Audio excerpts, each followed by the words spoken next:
Dennis brought us into the lab. He said, this is where you're going to be spending most of your time. I can see it was a typical lab setup. There was stuff, components, everything all over the place. And one guy in there, Barry, who got up immediately and was clearly really happy to see me.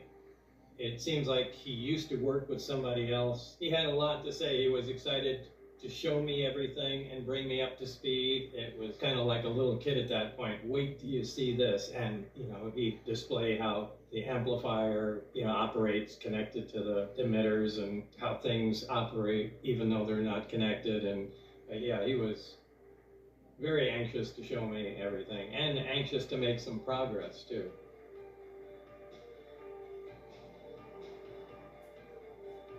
So this is where he said, we're focusing primarily on the power and propulsion system of the craft.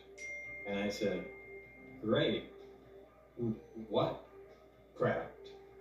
I think he was holding off intentionally telling me anything because what he wanted me to do was to feel the gravitational field on the reactor. So we went over, he rotated the emitter, and the reactor was on, and he said, go ahead and try and touch that. And when I pushed my hands on it, that was the biggest scientific shock I ever had, because there's nothing in the world that can do that. And he said, that's what propels the craft.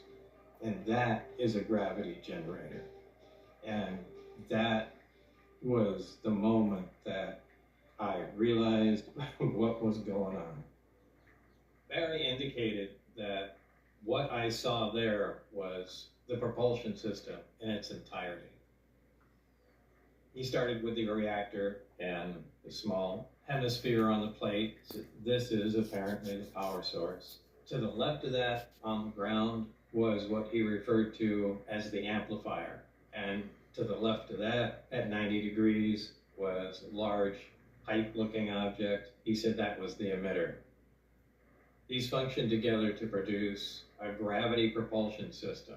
The power base frequency was created by the reactor. The amplifier increased its amplitude, and that was channeled into the emitter and focused or beamed wherever you want to provide the propulsion.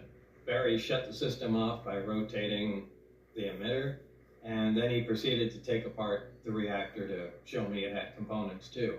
When he did that, you were able to touch the hemisphere in the reactor, remove the hemisphere, and then you can see a small tower with a tube coming off of it. That tower had a cap on it. The cap slid off, and inside